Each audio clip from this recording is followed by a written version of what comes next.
गुरु नानक साहब के मैंने जिक्र किया कि काफ़ी सफ़र जो हैं वो इस खित्ते पे गुज़रे, जहाँ उन्होंने मुख्तलिफ़ खितों के सफ़र किए।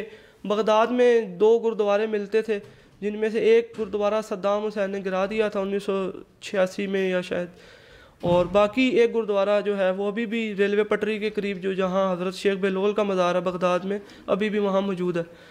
और इसी तरह बांग्लादेश में भी कुछ गुरुद्वारे मिलते हैं, कश्मीर में भी मिलते हैं, पाकिस्तान में तो खैर भरपूर है। अब गुरुद्वारों का जो पाकिस्तान में कॉन्सेप्ट है वो थोड़ा सा समझने की ज़रूरत है। हमारे यहाँ जैसे मसाजिद हैं, जैसे बाज़ मसाजिद अंडरपास में आई, गिरा के किसी और जगह बन गई, एक जगह पे मस्जिद थी, घर बन गए तो तोड़ के किसी और जगह शिफ्ट कर दी, तो हमें उससे फ़र्क नहीं पड़ता।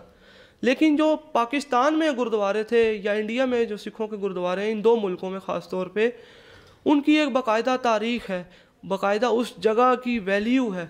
वो किस लिए कि हर जो गुरुद्वारा पाकिस्तान और इंडिया में बनाया गया वो एक ऐतिहासिक गुरुद्वारों में समझा जाता है। ऐतिहासिक से मुराद यानी कि जिसके साथ कोई ना कोई तारीख जुड़ी हुई है। अब गुरु नानक ने जितने भी सफ़र किए और उस सफ़र के दौरान मिसाल के तौर पे किसी गांव में ठहरे, अब वहाँ ठहरने में वहाँ रुके, रात क़याम किया और चले गए, लेकिन आने वाले जो सिख उनके मुरीद थे, उन्होंने उस जगह जहाँ वो ठहरे थे वो पूरी जगह ख़रीदने के बाद वहाँ गुरुद्वारा तामीर कर दिया कि जी यहाँ हमारे गुरु फ़लाँ रात को ठहरे थे और यहाँ उन्होंने ये लोगों से बात की थी। फिर वो आगे चले गए, फ़लाँ जगह खड़े हो गए, दरिया के किनारे उन्होंने किसी को ख़िताब किया था, किसी को बात की थी, आने वाले वक्त में वहाँ गुरुद्वारा बन गया। फिर इसी तरह किसी गांव में ठहरे, किसी को कोई तबलीग की, किसी को कोई बात सुनाई, किसी से कोई हाल अहवाल पूछा, तो वो इस तरह से जितने पाकिस्तान में गुरुद्वारे नज़र आते हैं वो मोस्टली इसी सेंस में बने हैं कि वो तारीख़ के साथ जुड़े हुए हैं। हर गुरुद्वारे के साथ कोई ना कोई ऐसा वाक़या जुड़ा हुआ है जो उस गुरुद्वारे की तारीख़ी वैल्यू को जो है वो ज़ाहिर करता है। बाकी आपने देखा है कि कनाडा में भी सिख बहुत ज़्यादा हैं, अमेरिका में भी हैं, इसी तरह इंग्लैंड में भी हैं, सिंगापुर में भी हैं और दीगर जगहों पे हैं। लेकिन वहाँ के गुरुद्वारों को ऐतिहासिक गुरुद्वारे नहीं कहा जा सकता। वो इसलिए कि वहाँ उनके कोई मजहबी शख्सियत का ना तो गुज़र हुआ और ना ही कोई वहाँ कोई ऐसा सिलसिला हुआ कि उसको तारीख़ के साथ जोड़ा जा सके। हमारे अगर हम अपनी मसाजिद की बात करते हैं तो हमारे लिए जो तकद्दुस वाली या कीमती मसाजिद हैं, जैसे सऊदी अरब में पता चलता है जी यहाँ ये कौन सी मस्जिद है, जी ये मस्जिद अली है, ये कौन सी है जी ये मस्जिद आयशा है, ये यहाँ क्या था जी ये अम्मा आयशा के नाम से है, ये जंग बदर के उन शोहदा के नाम पे मस्जिद है, ये सहाबे कहफ के नाम पे मस्जिद है। तो वो सेम हमारे लिए कीमती वो मस्जिद होंगी। अगर कोई आइंदा ज़माने में खुदा न खास्ता कोई कहेगा कि जी यहाँ से हमने पुल गुजारना है और ये मस्जिद को किसी और जगह शिफ्ट कर दिया जाए, तो वो ऐसा मुमकिन नहीं होगा। वो इसलिए कि वहाँ हमारी यादें जुड़ी हैं, हमारे बड़ों की यादें जुड़ी हैं, लिहाजा वो हम किसी सूरत में बर्दाश्त नहीं करेंगे कि वो चीज़ को वहाँ से शिफ्ट किया जाए। तो सेम जो पाकिस्तान में गुरुद्वारों की नौइयत है वो सेम इसी तरह से है जिसकी मैंने आपको मिसाल दी है। अब लाहौर में सिख मज़हब की जो बेस है वो बहुत स्ट्रॉन्ग है। वो इस वजह से भी कि 80 साल सिख मज़हब के जो लोग थे, जो फॉलोवर्स थे, उन्होंने आने वाले सालों में हुकूमत की। पहले 30 साल भंगियों के हाथ में रहा लाहौर, जो जब 3 हाकिम लाहौर पे काबिज थे, जिनको सह हाकिमान लाहौर के नाम से भी जाना जाता है, जिसमें लैना सिंह, गोजर सिंह और सोबा सिंह, इन लोगों ने लाहौर को अपने हिस्सों में बांट लिया और अपनी अपनी जगह पे जो है वो हुकूमत करते थे। तो उसके बाद महाराजा रंजीत सिंह का दौर शुरू होता है, जो उन्होंने भरपूर तरीके से 40 साल हुकूमत की, और उसके बाद 8 साल मज़ीद जो कि उनके वारिस जो नौनिहाल सिंह, खड़क सिंह, शेर सिंह वगैरह, दलीप सिंह तक ये एंड होता है। तो ये तवील दौर था जिसमें ख़ुसूसन लाहौर का जो खित्ता था वो सिखी इमारतों से मुज़य्यन हुआ। गुरुद्वारों की तामीरात हुई, हवेलियाँ बनी, गुरुद्वारे बने, उनकी रिहाइश गाहें बनी, और इस तरह से बहुत सारी तामीरात जो थी इमारतें वजूद में आई। पार्टीशन से पहले जो मेरे पास रिकॉर्ड है उसके मुताबिक लाहौर में, सिर्फ लाहौर रीजन में 40 के करीब गुरुद्वारे हुआ करते थे। 40 जो मुज़ाफ़ात यानी गाँव में और शहर के मिला के सारे 40 गुरुद्वारे थे। लेकिन अब इस वक्त जो फंक्शनल हैं, जिनमें इबादत हो रही है, वो जस्ट सिर्फ 4 है, जिनमें एक शाही किले के बाहर आपने देखा होगा गुरुद्वारा डेरा साहब, उसके बाद एक चूना मंडी में गुरुद्वारा जन्म स्थान चौथे गुरु का, गुरु रामदास जी का जन्म स्थान है।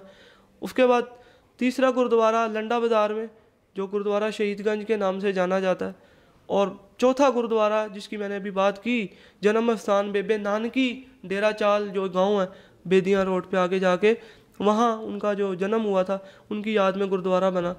तो ननकाना साहब में बेसिकली जहाँ लोग जाते हैं, इबादत करते हैं और ज़्यादा उसको प्रेफर दिया जाता है, वो इस वजह से कि गुरु नानक का वहाँ जन्म हुआ था, जस्ट जन्म हुआ था वहाँ, और कोई ऐसी चीज़ नहीं थी। उनका घर था, घर बनने के बाद, और बुनियादी तौर पे जो जिन गुरुद्वारों की मैं बात कर रहा हूँ, ये सारे गुरुद्वारे महाराजा रंजीत सिंह के दौर में तामीर हुए हैं बाकायदा तौर पे।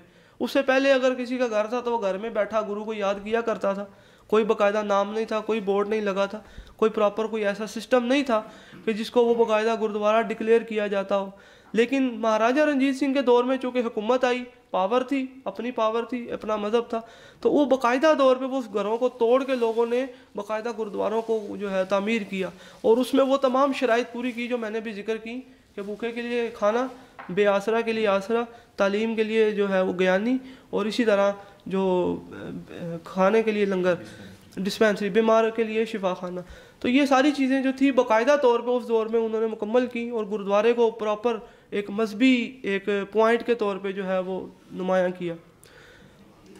अब महाराजा रंजीत सिंह के दौर में जितनी तामीरात होती हैं उसमें हमें जो ईंटों का साइज़ था गुरुद्वारों की तामीर में, वो थोड़ा फ़र्क नज़र आता है। वो इस तरह से अगर हम पहचान करें कि 3 अदवार लाहौर में बड़े गुजरे हैं, जिनके आसार हमारे दरमियान मौजूद हैं अभी खुशकिस्मती से। उसमें सबसे पहला मुग़ल दौर है, दूसरा सिख दौर और तीसरा ब्रिटिश दौर है। 3 दौर बनते हैं। उस लिहाज से पहला मुगलिया दौर देखें तो उसकी जो ईंट होगी वो काफ़ी बड़े साइज़ की होगी। इस साइज़ की टाइल, जो इसको हम टाइल कहते हैं, लेकिन बेसिकली वो ईंट थी उस दौर की, जो बड़ी ईंट थी वो इस साइज़ की मिलेगी आपको। उसको मुगलाई ईंट के नाम से जाना जाता है। जो माहिर तामीरात हैं वो बेहतर जानते हैं इस बारे में। उस ईंट को मुगलाई ईंट कहा जाता था, और उसका पकाने का तरीका ये होता था कि ज़मीन पे एक लेयर बिछा ली जाती थी मिट्टी की, और उसको बर्फ़ियों की सूरत में काट लिया जाता था, जैसे बर्फ़ी को काटा जाता है। काटने के बाद खुश्क किया जाता था और जाके भट्टी में पका दिया जाता था। उसके बाद थोड़ी सी उसका साइज़ छोटा हुआ और उसकी जो सफाई थी वो बेहतर हो गई, वो सिख दौर में हुई, और उस ईंट को कहा जाने लगा ये नानक शाही ईंट है। नानक शाही ईंट वो गुरुद्वारों में ज़्यादातर इस्तेमाल वही हुई है, जो हमारे लाहौर में रिमेन्स मिलते हैं, हवेलियाँ हैं, गुरुद्वारे हैं, या जो भी उस दौर की तामीरात है, उसमें हमें नानक शाही ईंट ज़्यादा मिलती है। और फिर अंग्रेज़ आ गए और अंग्रेज़ों के इब्तदाई ज़माने तक वही ईंट चलती रही। लेकिन 1862 के बाद से बाकायदा जो मोटी ईंट जिसको हम आज भी इस्तेमाल करते हैं, वो ईंट जो थी वो बाकायदा 1862 के बाद रेलवे स्टेशन में इस्तेमाल हुई। दीगर जो माल रोड की बड़ी इमारतें हैं वो सारी उससे तमीर हुई।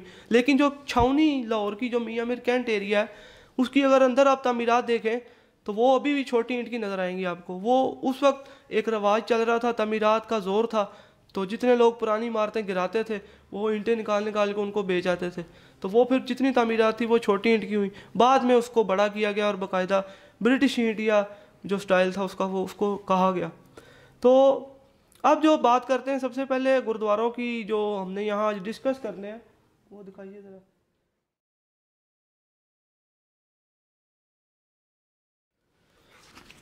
गुरु नानक से मंसूब जो गुरुद्वारे हैं वो 8 हैं यहाँ लाहौर में, जिस पे हम मुख्तसरन जो है वो आज बात करेंगे।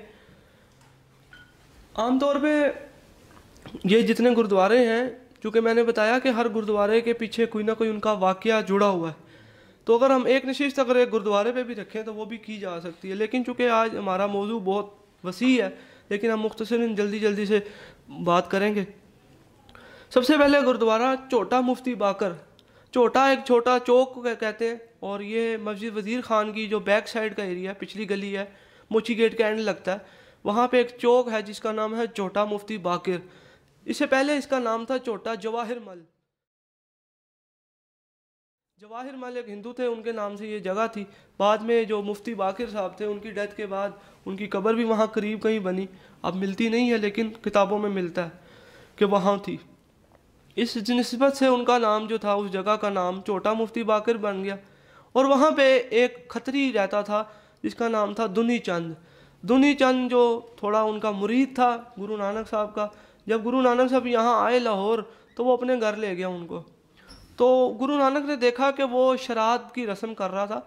शराद की रस्म ऐसे होती है जैसे हमारे यहाँ सोइम की रस्म होती है, किसी के यहाँ मरने के बाद 2 दिन बाद जो कुल किए जाते हैं, वो इसी तरह हिंदुओं में भी एक रस्म है जिसमें वो खाना रखते हैं, लोगों को बुलाते हैं, और बाकायदा वो जो गीता के श्लोक हैं वो पढ़े जाते हैं, और इसी तरह वो रूह को आज़ाद करने का या जो समथिंग जो भी अकीदा है। तो वो रस्म की जा रही थी। तो गुरु नानक ने जब पूछा कि तुम ये क्या कर रहे हो, और तुम अपने जो अमीर फैमिली से ताल्लुक़ रखने वाले ब्राह्मण हैं उनको तुमने 100 लोगों को खाना खिला दिया, तो तुम मकसद क्या था? तो उसने कहा कि मैं अपने चाहता हूँ कि मेरे बाप की रूह को मुक्ति मिले, यानी कि वो अपने गुनाहों से आज़ाद हो जाए। तो उन्होंने कहा कि तुम ऐसा करो कि ये जो खाना तुमने खिला दिया है, अब तुम ऐसा करो कि कुछ खाना लेके जाओ, लाहौर से बाहर निकलो, फलां जगह पे एक जंगल नुमा एरिया आएगा, वहाँ चले जाओ, और वहाँ जब जाओगे तो वहाँ तुम देखोगे कि एक भेड़िया बैठा हुआ नज़र आएगा, तो उसके पास तुम जाना, वो तुम्हारा बाप है वो। तो उसने कहा कि वो मुझे मारेगा या वो डर गए। बहरहाल उन्होंने कहा ठीक है मैं जाता हूँ। बहरहाल जब वो खाना लेके वहाँ पहुँचा और कहने लगा कि मेरे घर इस तरह से एक साधु आए हैं जिन्होंने ये बात कही है, तो अगर आप वाकई मेरे बाप हो तो आप मुझसे बात करो। तो वो उनकी जो मजहबी किताब है जन्म साखी, उसमें ये वाक़या लिखा है गुरु नानक के चैप्टर में, सफ़ा नंबर 465 में। उसमें वो लिखते हैं कि जब वो वहाँ पहुँचा और उसने ये बात की, तो खुदा के तवस्सुल से जो है वो उसको ज़ुबान मिल गई, और उसने कहा कि हाँ मैं तुम्हारा बाप हूँ और मैंने कोई अच्छे काम ना किए थे जिसकी वजह से जो है वो मेरा ये हाल हुआ कि मैं आज जो है भेड़िए की शक्ल में हूँ। तो उसने कहा कि मैंने 100 ब्राह्मणों को खाना खिलाया, लेकिन उसने कहा बेटे वो सब ज़ाया गया। यहाँ तक कि उसने वो जो खाना गुरु ने दिया था वो उसके आगे रखा और वो खाना शुरू कर दिया। उसने कहा कि तुमने सही गुरु का इंतखाब किया है, मेरे पास चूँकि कोई गुरु नहीं था, इस वजह से मैं आज इस हाल में पहुंचा हूँ, लिहाजा तुम वापस चले जाओ और जो मेरे पैसे मैं पीछे दौलत छोड़ के आया हूँ वो तुम उस गुरु के कहने पे खर्च करो।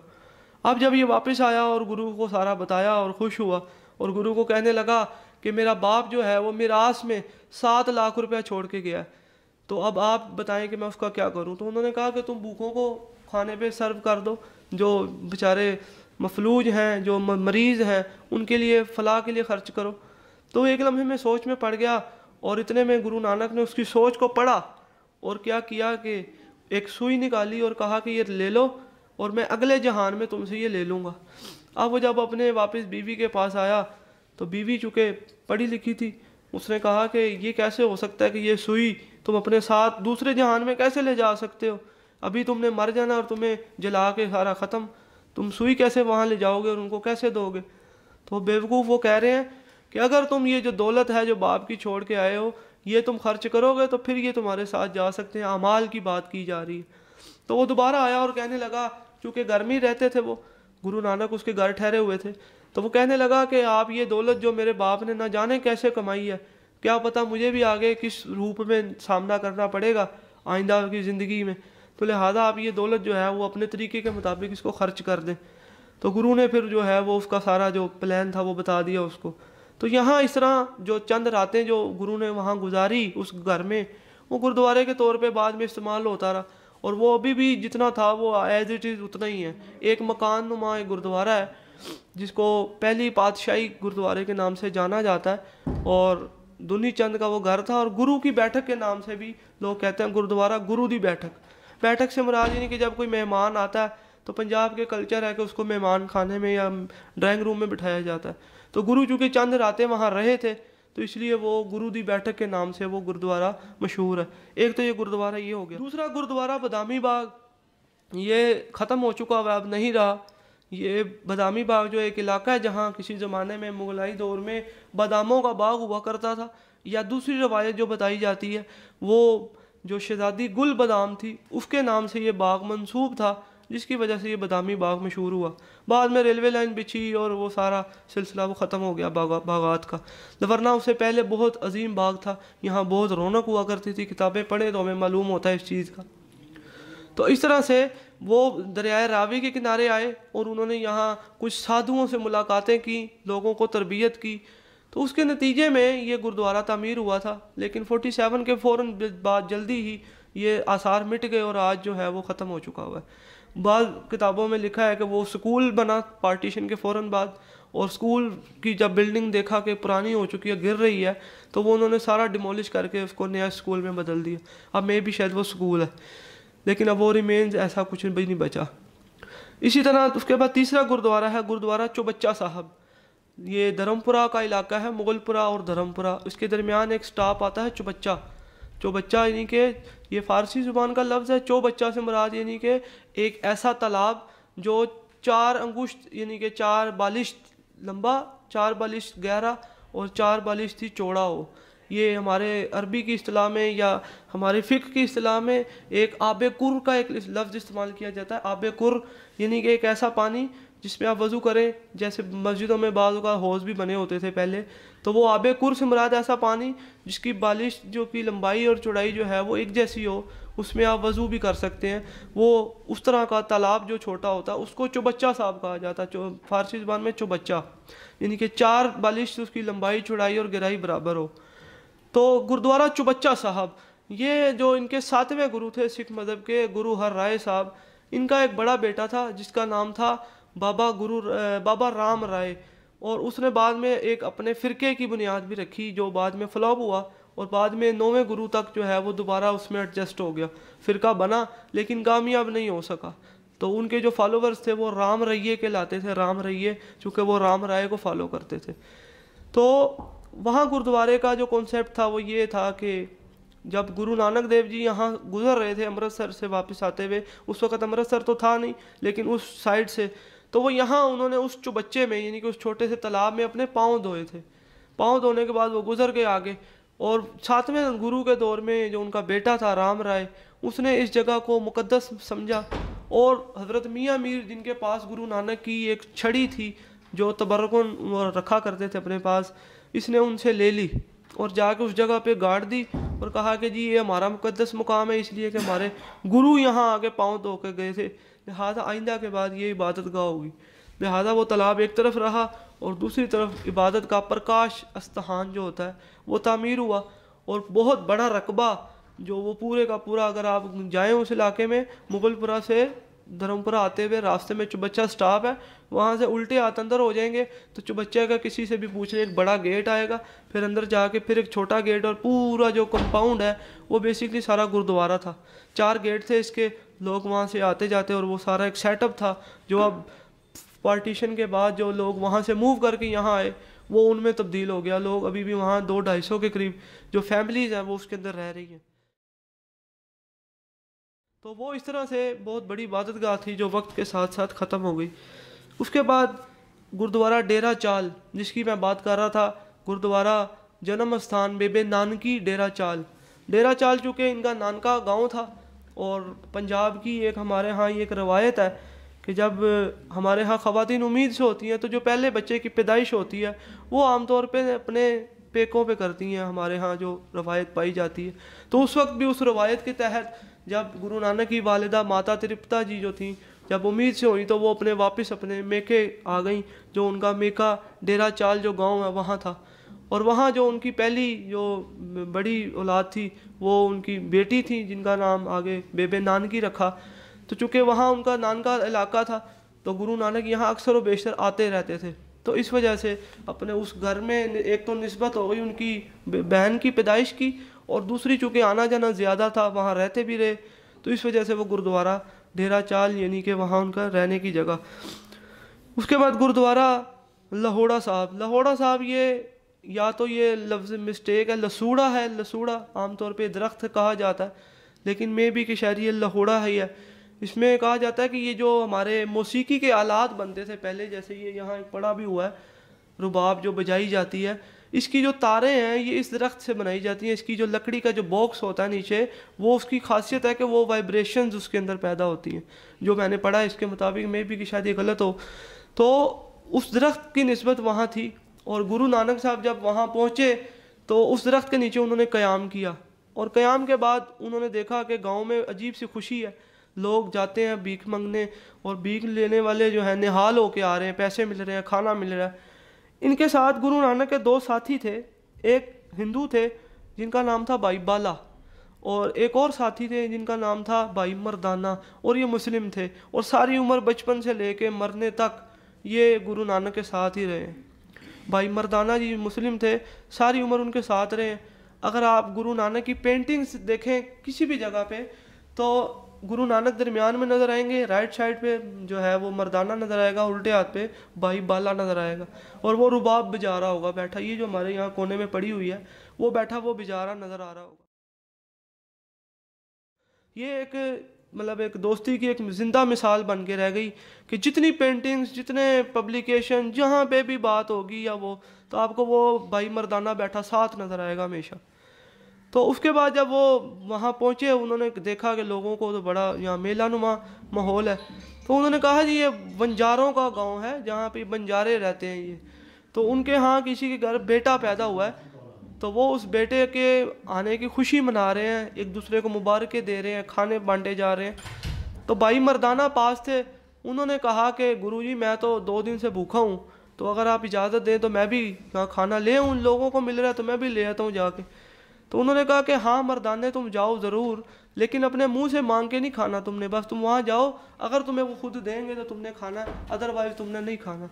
अब ये वहाँ जाते हैं, वहाँ देखते हैं लोग अपने अपने खुशी में मसरूफ़ है और इसकी तरफ तवज्जो ही कोई नहीं करता।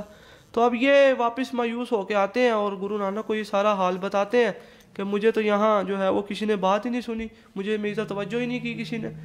तो वो कहते हैं कि तुम फिक्र ना करो, ये ज़्यादा देर नहीं है, ये जो बच्चा पैदा हुआ है ये एक तकलीफ़ बीमारी लेके पैदा हुआ है और ये ज़्यादा देर ज़िंदा नहीं रहेगा, तो तुम अब चले जाओ वहाँ, ये सारे हालात मैंने तुम्हें बता दिए हैं, अब तुम उस गांव में वापस चले जाओ और तुम देखो कि ये सारा होता कैसे है।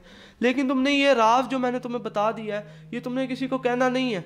अब ये चले जाते हैं, रात वहाँ रहते हैं, अगला दिन सुबह होता है, अचानक रोना पीटना मच जाता है, शोर मच जाता है कि वो बच्चा जो पैदा हुआ था जिसकी इतनी खुशी हो रही थी, तो ये मुसीबत क्या आ गई कि वो बच्चा फौत हो गया। तो बहरहाल ये सारी रिपोर्ट ले गए वापस गुरु को बताते हैं, तो गुरु जो है कहते हैं कि ये लोग जो हैं ये नहीं समझते, उनकी आगे बाणी है, बाणी यानी कि वो शायरी जो उनकी गुरु ग्रंथ साहब के अंदर मौजूद है। तो उस बाणी को वो कहने के बाद उस गांव से रुखसत होते हैं। तो इस वाक़े की याद में गुरुद्वारा लाहौड़ा साहब, उसके बाद गुरुद्वारा जामन विलेज है, ये बिल्कुल उसी डेरा चाल के थोड़ा सा अगले 2-3 गांव छोड़ के आगे आता है गुरुद्वारा जामन। इस पे एक टीम ये जो प्रोग्राम करती है वो क्या है आपने शायद देखा होगा, जिसमें ड्रोनी वो इमारतों में जाते हैं, जिन ढूंढते हैं या जो भी उनका एक तरीकाकार इन्वेस्टिगेशन का। तो उन्होंने एक प्रोग्राम किया था, तो उन्होंने इस गुरुद्वारे को भी एक जिन्नों वाला गुरुद्वारा करार दिया। वो इसलिए कि चूँकि बिल्कुल बॉर्डर एरिए में और वो एक देखने में खंडरात में बदल चुका हुआ है, लेकिन ये किसी ज़माने में बहुत मुक़द्दस गुरुद्वारा था, बहुत रिस्पेक्ट थी इसकी, और ये जितनी यहाँ के रहने वाले थे वो सारे गुरु नानक के मानने वाले थे।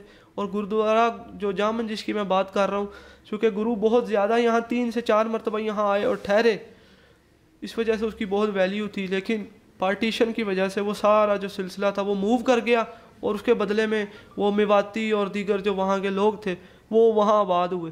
तो उन्होंने परवाह नहीं की। इस वक्त जो है वो भैंसें बंधी हुई हैं उस गुरुद्वारे में, और बहुत से गुरुद्वारों की हालात ऐसे हैं जो मैं बता नहीं सकता। बहरहाल उसके बाद आ गया गुरुद्वारा छोटा नानकिया मांगा मंडी। ये मांगा मंडी रोड के ऊपर ही एक अलीगढ़ स्कूल आता है।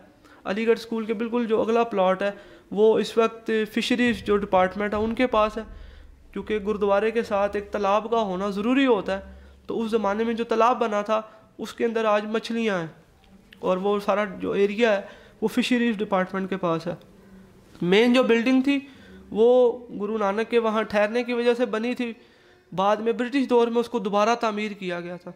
और जो दूसरी उसकी तारीख है वो छठे गुरु जब पंजाब की तरफ आए तो वो भी उस जगह पे वहाँ ठहरे, और वहाँ जो उनके गुरु नानक के मुरीद थे उनसे उनकी मुलाकातें हुई। और वो सारा फिर 47 में जब हालात ख़राब हुए तो उस एरिए के जितने हिंदू और सिख थे उनके लिए उस गुरुद्वारे को एज आ कैंप यूज़ किया गया कि आप यहाँ ठहरो, अगली मंजिल आपकी लाहौर होगी और उससे अगली मंजिल आपकी इंडिया होगी। तो वो जो कैंप में लोग ठहरे हुए थे वो खाने पकाने में मसरूफ़ थे कि अचानक आग लग गई और वो पूरी इमारत जल कर राख हो गई। उसके नतीजे में जो खंडरात बचे वो आज भी उस जगह पे देखे जा सकते हैं, गुरुद्वारा छोटा नानकिया। और आखिर में जो गुरुद्वारा है वो गुरुद्वारा मानक एक गांव का नाम है जो रायविंड रोड पे वाक़ है। पाजियाँ गांव आता है इससे पहले, और पाजियाँ गांव के अगला जो गांव है उसका नाम है गुरुद्वारा मानक। यहाँ गुरु नानक साहब जब पहुँचे अपने मुरीदों के साथ जो उनके हर वक्त साथ रहते थे, भाई बाला और भाई मर्दाना, जब यहाँ पाजियाँ गांव में पहुँचे तो यहाँ के लोगों ने बज़ाहिरी तौर पे बहुत रिस्पेक्ट दी, इनको बहुत इज़्ज़त दी, लेकिन साथ ही फिर मजाक शुरू कर दिया, उनका जो है तौहीन की, उनकी मजाक उड़ाया। तो वो गुरु नानक वहाँ से निकल के बाहर एक दरख्त के नीचे जाके बैठ गए गाँव से बाहर। तो वो किसी ने पूछा कि साधु जी आप यहाँ बैठे, तो तो कहने लगे कि हाँ वो उस गांव के लोग जो है ना बहुत पाजी हैं, पाजी यानी कि धोखेबाज हैं, मक्कार लोग हैं। तो वो इस वजह से उस गांव का नाम ही पाजियाँ पड़ गया कि ये मतलब मक्कारों का गांव है, धोखेबाजों का गांव है ये। तो पाजियों से अगला गांव जो मानक है, तो वहाँ ये गुरुद्वारा बाद में तामीर हुआ महाराजा रंजीत सिंह के दौर में, और बहुत बड़ी बिल्डिंग थी, बहुत बड़ा स्ट्रक्चर था। और जब जिन दिनों में ये गुरु नानक का वहाँ मेला लगा करता था, तो वहाँ के एक रवायत कायम की गई थी कि इस पूरे गांव में 8 दिन के लिए जो लंगर वगैरह होगा वो गुरुद्वारे की तरफ से दिया जाएगा। वहाँ इजाज़त नहीं थी कि आप मेले के दिनों में आप अपने घरों में खाना पकाएं। तो लिहाजा वो पूरे 8 दिन तक जो पूरा जो गांव था वो वहाँ से लंगर लिया करता था। एक दिन जो थे वो हिंदू पकाया करते थे, एक दिन सिख पकाया करते थे, और इसी तरह एक दिन मुस्लिम पकाया करते थे। तो वो एक पूरा एक मतलब इंटरफेथ का एक सिस्टम था जो वक्त के साथ साथ तबाही हो गई।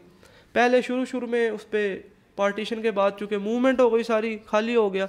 उसमें पहले उसकी जो चित्रकारी और फिलकारी का काम जो होता है वो फ्रेस्कोस वगैरह वो मिटनी शुरू हो गई। फिर इसी तरह लोग उसके दरवाजे उखाड़ के ले गए, कोई बालें निकाल के ले गया, कोई और इस तरह की चीज़ें ले गया। तो उसके बाद आहिस्ता आहिस्ता छतें गिरी, फिर दीवारें गिरी, अब चंद खंडरात रह गए हैं और उसमें एक फैमिली बैठी हुई है।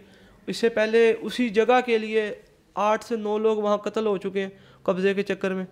तो बहरहाल अब जो एक फैमिली है वो उसमें रह रही है, लेकिन वो भी अब आखिरी लम्हात में जो है। लेकिन अगर आप पुरानी तस्वीर देखें या पुराने उनके हालात पढ़ें तो अब आपको अंदाज़ा होगा कि ये गुरुद्वारे कितनी बड़ी निशानियाँ थी उस तहज़ीब की जो आज जो है ख़त्म हो गई। ये गालिबन लीडर ही होते हैं जो किसी कौम के हक़ में या तो अच्छा फ़ैसला कर लेते हैं या बुरा फ़ैसला कर लेते हैं, चाहे वो बिक जाएँ चाहे वो झुक जाएँ, लेकिन अपने पीछे कौम का बेड़ा गर्क कर जाते हैं। अब पार्टीशन के वक्त जो हालात थे मुझे नहीं पता क्या थे, लेकिन जो भी हुआ इस तहज़ीब के साथ खसूसन बहुत बुरा हुआ कि लाहौर जैसे शहर में जहाँ 40 गुरुद्वारों की मैं बात कर रहा हूँ, तो वहाँ इस वक्त जस्ट 4 गुरुद्वारे फंक्शनल हैं। इसी तरह दीगर जो तहज़ीबें थी, खसूसन हिंदू मज़हब था, इतना बड़ा मज़हब था, उनके 150 से ज़्यादा मंदिर हुआ करते थे, लेकिन जस्ट 2 मंदिर एक्टिव हैं इस वक्त। तो ये वक्त का एक रुख होता है, कभी इस रुख और कभी इस रुख। उर्दू में एक मुहावरा बोला जाता है कि ऊँट न जाने किस करवट बैठेगा, कि या इस करवट या उस करवट। तो जिस करवट भी बैठे उनकी तबाही होती है। इसी तरह जो पार्टीशन में ऊँट बैठा या वक्त का पहिया जो घूमा वो सिखों के मुखालिफ घूमा, जिसके नतीजे में उनके जो मुक़द्दस जगह थी, मुक़द्दस मकामात थे, वो सारे तबाह व बर्बाद हो गए। तो इसके साथ ही मैं अपनी बात को तमाम करता हूँ। यकीनन मैं चाहूँगा कि आप लोग इसके मुतल्लिक़ सवाल जवाब करें, और ये नशिस्त जो है चूँकि बहुत वसी मौजू था इसलिए हमने बहुत मुख्तसर के मालूमात के साथ जो है इसको मुकम्मल करते हैं। बहुत शुक्रिया।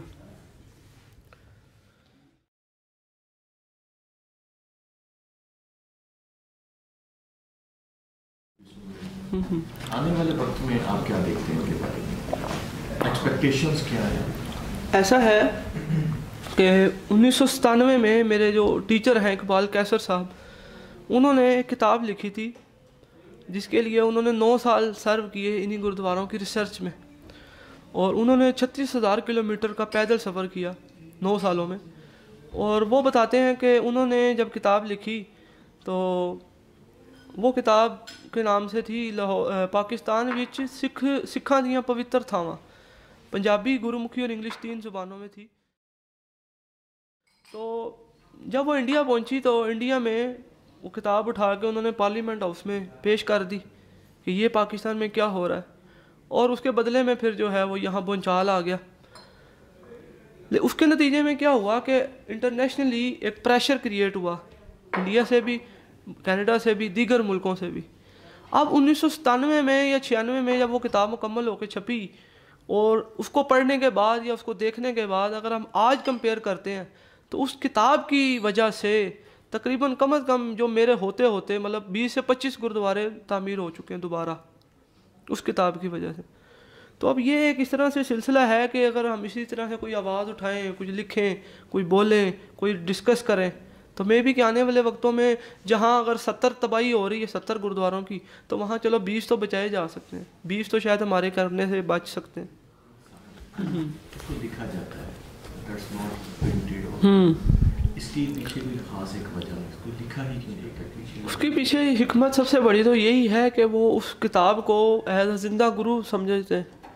तो गुरु तो मैं नहीं समझता कि गुरु वो कहेंगे जी मशीन में दिया हुआ है, गुरु प्रिंटिंग में है, गुरु ये है, तो वो इस वजह से हाँ लिखा तो नहीं जाता, लेकिन वो अब उनका एक वो उसमें नज़रिया ऐसा है उसके बाद ये होगी कि बल्क में बनने लग जाएंगे और रिस्पेक्ट खत्म हो जाएगी। हाँ रिस्पेक्ट इसी वजह से शायद। इसी तरह जो गुरु ग्रंथ साहब है वो एक गुरुद्वारे में एक ही होता है इनमें। हाँ एक चीज़ होती है गुटका साहब कहते हैं उसको, जैसे हमारे यहाँ कुरान के छोटे हिस्से किए जाते हैं, सूरह यासीन बन गई, सूरह जिन बन गई, सिपारे बन गए, तो उनके यहाँ भी वो छोटे उसी के पार्ट्स जो हैं वो किए जाते हैं, वो गुटका साहब के लाते हैं।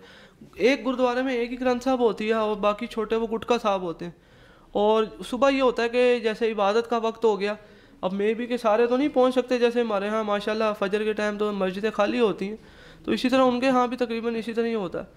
तो इसी तरह वो क्या करते हैं कि जो आके पढ़ता है सबसे पहले, वो इस तरह से जैसे हमारे यहाँ इस्तिखारा किया जाता है कि ऐसे कुरान पाक खोलते हैं, पहली जो एक दो सूरतें या आयतें होती हैं उससे हम समझ लेते हैं कि जी ये हमारे हक़ में है या हमारे मुखालिफ है। तो इसी तरह जब वो ग्रंथ साहब वो ऐसे आके खोलते हैं तो पहले पेज होता है वो उसको पढ़ते हैं, तो उस पहले पेज की जो 2 वर्सेस होती हैं या जो बाणियाँ होती हैं वो वहाँ पे एक बोर्ड बना होता है गुरुद्वारे के अंदर, उसको कहते हैं हुक्मनामा साहब। तो वो हुक्मनामे साहब की जगह पे जो है ना वो पहली 2 जो होती हैं रोज़ की वो वहाँ लिख देते हैं।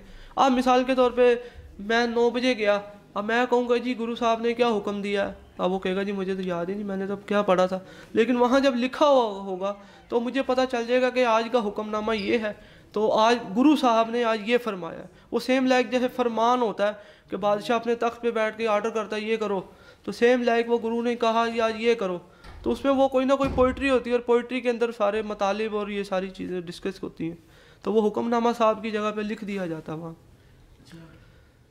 इनकी जो हाथ की लिखी हुई है ना जो 500-500 साल पहले की हैं वो भी अभी भी एज इट इज़ सेफ़ है, इन्होंने मेंटेन की हुई हैं।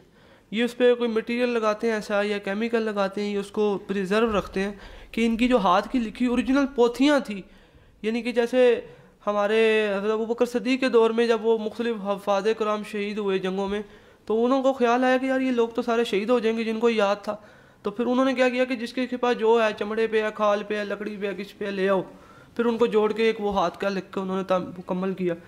तो सेम इसी तरह कुछ शायरी किसी के पास होती थी, कुछ शायरी कहाँ पड़ी हुई है, कुछ बाबा फरीद की कहाँ थी, किसी भगत कबीर की कहाँ थी, तो इन्होंने वो इकट्ठी करके बाकायदा वो एक जगह पे लिखी।